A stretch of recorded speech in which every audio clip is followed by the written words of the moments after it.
Oi, pessoal, tudo bem? Aqui quem está falando é o professor Geraldo. Vamos iniciar agora a quinta e sexta aulas do segundo bimestre de História para a segunda série do ensino médio. O assunto de hoje será Independência dos Estados Unidos da América. Bons estudos!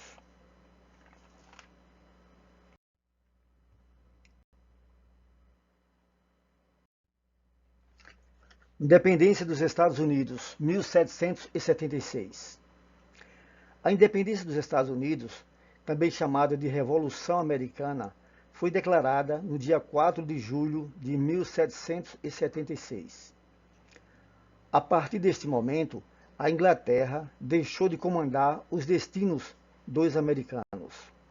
Inicialmente, de 1776 a 1787, os Estados Unidos ficaram sob o regime de confederação, onde não havia um governo central e cada estado era soberano. Posteriormente, em 1787, foi promulgada a Constituição, que uniu os territórios sob o regime de república presidencialista. Antecedentes da independência dos Estados Unidos, parte 1.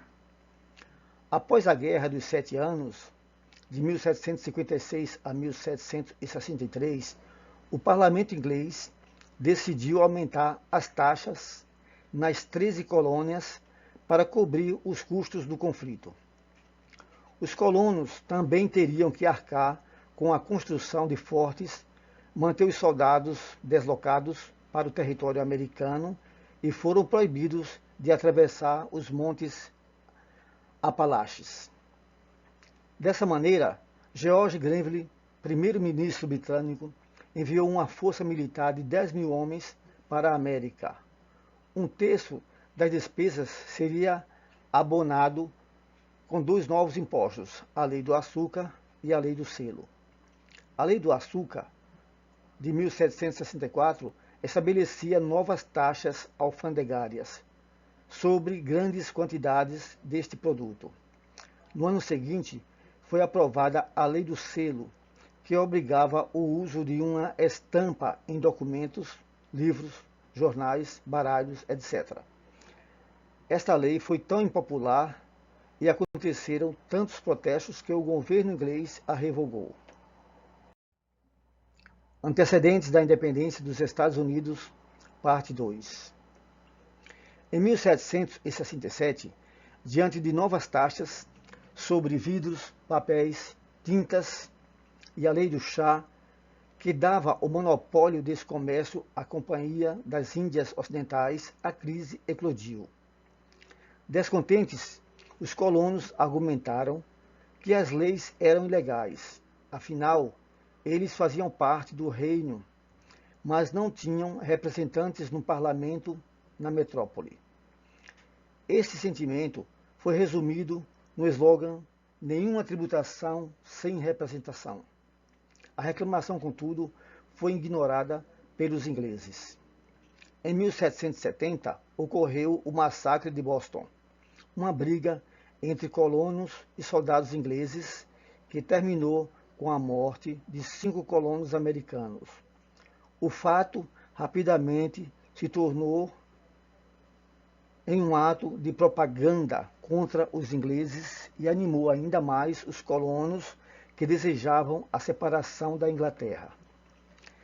3 anos mais tarde, em setembro de 1773, como protestos pela lei do chá, vários colonos invadiram navios que estavam ancorados no porto de Boston e jogaram o carregamento de chá ao mar. O episódio ficou conhecido como Festa do Chá de Boston. Em represália, em 1774, o governo inglês decretou os atos intoleráveis, ou leis intoleráveis, que atingiam especialmente os habitantes de Massachusetts. Os atos intoleráveis fecharam o porto de Boston até ser paga a indenização pelo chá destruído. Se proibiram as reuniões, manifestações públicas contra a lei da Inglaterra e entre outros. Guerra da Independência dos Estados Unidos. Indignados com as leis intoleráveis, representantes dos colonos reuniram-se no primeiro Congresso Continental da Filadélfia, realizado em setembro de 1774. Nele, resolveram enviar ao governo inglês um pedido para que fossem revogados os atos intoleráveis. A resposta inglesa foi negativa e ingleses e colonos se enfrentaram nas batalhas de Lexington e Concord. Antes as hostilidades, em 1775, os delegados dos estados voltaram a se reunir no segundo Congresso Continental da Filadélfia, onde declararam guerra à Inglaterra.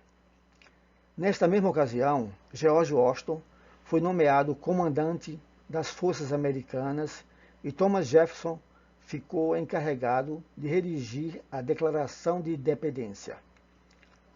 Esta foi aprovada no dia 4 de julho de 1776, colocando fim à dominação da Inglaterra no território americano.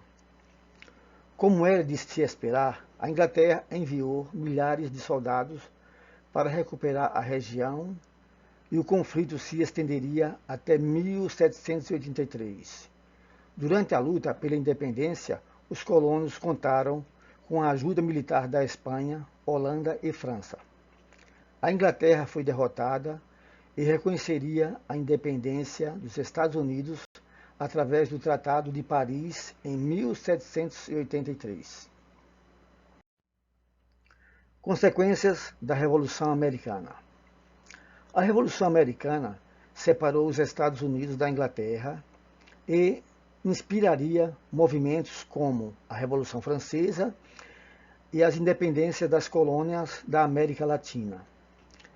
Também foi a primeira vez que se colocaram em prática os princípios do Iluminismo, como a separação de poderes, a garantia à liberdade individual e à igualdade social. Uma vez conquistada a independência, os colonos americanos começaram a expandir-se para o oeste, onde se chocariam com os espanhóis, os nativos americanos e a questão da escravidão. Assunto de hoje: expansão marítima europeia nos séculos XV e XVI. Bons estudos.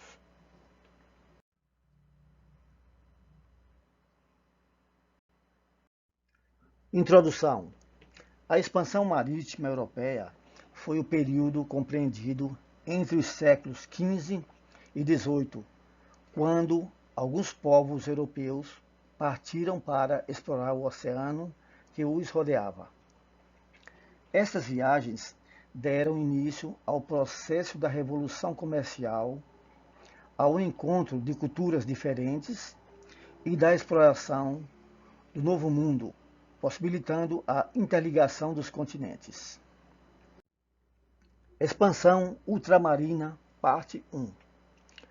As primeiras grandes navegações permitiram a superação das barreiras comerciais da Idade Média, o desenvolvimento da economia mercantil e o fortalecimento da burguesia.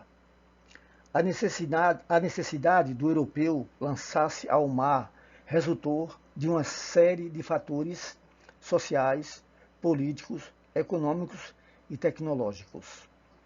A Europa saía da crise do século XIV e as monarquias nacionais eram levadas a novos desafios que resultariam na expansão para outros territórios.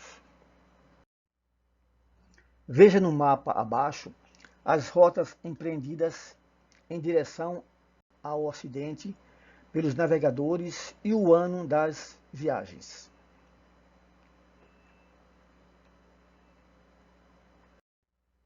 Expansão ultramarina, parte 2. A Europa atravessava um momento de crise, pois comprava mais que vendia. No continente europeu, a oferta era de madeira, pedras, cobre, ferro, estanho, chumbo, lã, linho, frutas, trigo, peixe, carne. Os países do Oriente, por sua vez, dispunham de açúcar, ouro, cânfora, sândalo, porcelanas, pedras preciosas, cravo, canela, pimenta, noz moscada, gengibre, ungüentos, óleo aromáticos, drogas medicinais e perfumes. Cabia aos árabes o transporte dos produtos até a Europa em caravanas realizadas por rotas terrestres. O destino eram as cidades italianas de Gênova e Veneza, que serviam como intermediárias para a venda das mercadorias ao restante do continente. Outra rota disponível era pelo mar Mediterrâneo, monopolizada por Veneza.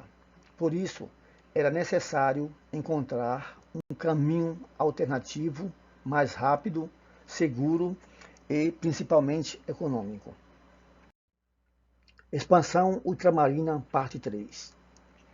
Paralela à necessidade de uma nova passagem, era preciso solucionar a crise dos metais na Europa, onde as minas já davam sinais de esgotamento. Uma reorganização social e política também impulsionava a busca de mais rotas. Eram as alianças entre reis e burguesia que formaram as monarquias nacionais.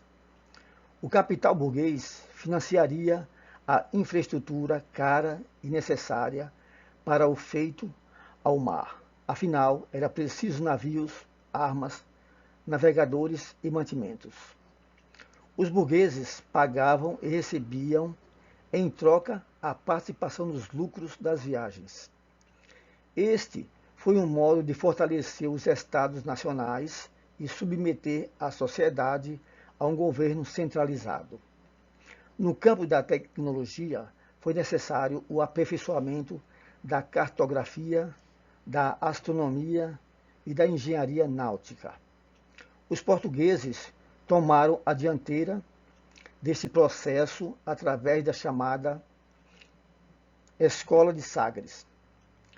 Ainda que não fosse uma instituição do modo que conhecemos hoje, serviu para reunir navegadores e estudiosos sob o patrocínio do infante Dom Henrique, de 1394 a 1460. Portugal, parte 1. A expansão marítima portuguesa começou através das conquistas na costa da África e se expandiram para os arquipélagos próximos. Experientes pescadores, eles utilizaram pequenos barcos, o barrinel, para explorar o entorno. Mais tarde, desenvolveriam e construiriam as caravelas e naus, a fim de poderem ir mais longe com mais segurança. A precisão náutica foi favorecida pela bússola e o astrolábio, vindos da China.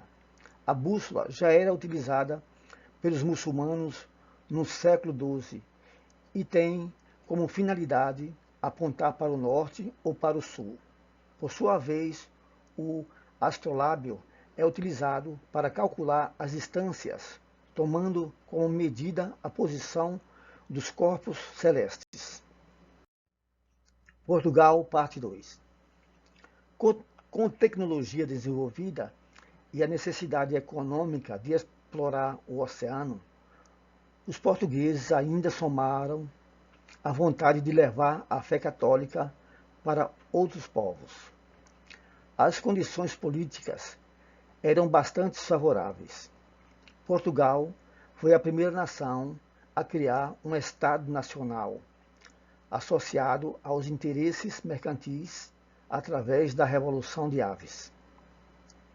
Em paz, enquanto outras nações guerreavam, houve uma coordenação central para as estimular e organizar as incursões marítimas. Estas seriam essenciais para suprir a falta de mão de obra, de produtos agrícolas e metais preciosos. O primeiro sucesso português nos mares foi a conquista de Ceuta em 1415, sob o pretexto de conquista religiosa contra os muçulmanos. Os portugueses dominaram o porto, que era o destino de várias expedições comerciais árabes. Portugal, parte 3. Assim, Portugal estabeleceu-se na África, mas não foi possível interceptar as caravanas carregadas de escravos, ouro, pimenta, marfim, que parava em Ceuta. Os árabes procuraram outras rotas e os portugueses foram obrigados a procurar novos caminhos para obter as mercadorias que tanto aspiravam. Na tentativa de chegar à Índia, os navegadores portugueses foram contornando a África e se estabelecendo na costa deste continente. Criaram feitorias, fortes, portos e pontos para negociação com os nativos. A essas incursões deu-se o nome de periplo africano e tinha o objetivo de obter lucro através do comércio. Não havia o interesse em colonizar ou organizar a produção de algum produto nos locais explorados. Em 1431, os navegadores portugueses chegavam às ilhas de Açores e mais tarde ocupariam a Madeira e Cabo Verde. O Cabo do Bojador foi atingido em 1434, numa expedição comandada por Gil Eanes. O comércio de escravos africanos já era uma realidade em 1460, com retirada de pessoas do Senegal até Serra Leoa. Portugal, parte 4. Foi em 1488 que os portugueses chegaram ao Cabo da Boa Esperança, sob o comando de Bartolomeu Dias, de 1450 a 1500. Esse feito constitui entre as importantes marcas das conquistas marítimas de Portugal, pois, desta maneira, se encontrou uma rota para o Oceano Índico, em alternativa ao Mar Mediterrâneo. Entre 1498, o navegador Vasco da Gama, 1469 a 1524, conseguiu chegar a Calicut, nas Índias, e aí estabelecer negociações com os chefes locais. Dentro deste contexto, a esquadra de Pedro Álvares Cabral, de 1467 e 1520, se afasta da costa da África, a fim de confirmar se havia terras por ali. Desta maneira, chega nas costas onde seria o Brasil, em 1500. Espanha. A Espanha unificou grande parte do seu território com a queda de Granada, em 1492, com a derrota do último reino árabe. A primeira incursão espanhola ao mar resultou na descoberta da América pelo navegador italiano Cristóvão Colombo, 1452-1516. Apoiado pelos reis Fernando de Aragão e Isabel de Castela, Colombo partiu em agosto de 1492 com as caravanas Nina e Pinta e com a nau Santa Maria rumo a oeste, chegando à América em outubro do mesmo ano. 2 anos depois, o Papa Alexandre VI aprovou o Tratado de Tordesilhas, que dividia as terras descobertas e por descobrir entre espanhóis e portugueses. França. Através de uma crítica ao Tratado de Tordesilhas, feita pelo rei Francisco I, os franceses se lançaram em busca de territórios ultramarinos. A França saía da Guerra dos 100 Anos, de 1337 a 1453, das lutas do rei Luís XI, de 1461 a 1483, contra os senhores feudais. A partir de 1520, os franceses passaram a fazer expedições, chegando ao Rio de Janeiro e Maranhão, de onde foram expulsos. Na América do Norte, chegaram à região hoje ocupada pelo Canadá e os estados da Louisiana, nos Estados Unidos. No Caribe, se estabeleceram no Haiti e na América do Sul, na Guiana. Inglaterra. Os ingleses, que também estavam envolvidos na Guerra dos 100 Anos, Guerra das Duas Rosas, de 1455 a 1485, e conflitos com senhores feudais, também queriam buscar uma nova rota para as Índias, passando pela América do Norte. Assim, ocuparam o que hoje seria os Estados Unidos e o Canadá. Igualmente, ocuparam ilhas no Caribe, como a Jamaica e Bahamas. Na América do Sul, se estabeleceram na atual Guiana. Os métodos empregados pelo país era bastante agressivo e incluía o estímulo à pirataria contra a Espanha, com a anuência da rainha Elizabeth I, de 1558 a 1603. Os ingleses dominaram o tráfico de escravos para a América Espanhola e também ocuparam várias ilhas no Pacífico, colonizando as atuais Austrália e Nova Zelândia. Holanda. A Holanda se lançou na conquista por novos territórios a fim de melhorar o próspero comércio que dominavam. Conseguiram ocupar vários territórios na América, estabelecendo-se no atual Suriname e em ilhas no Caribe, como Curacão. Na América do Norte, chegaram a fundar a cidade de Nova Amsterdã, mas foram expulsos pelos ingleses, que a rebatizaram de Nova York. Igualmente, tentaram arrebatar o Nordeste do Brasil durante a União Ibérica, mas foram repelidos pelos espanhóis e portugueses. No Pacífico, ocuparam o arquipélago da Indonésia e ali permaneceriam por 3 séculos e meio.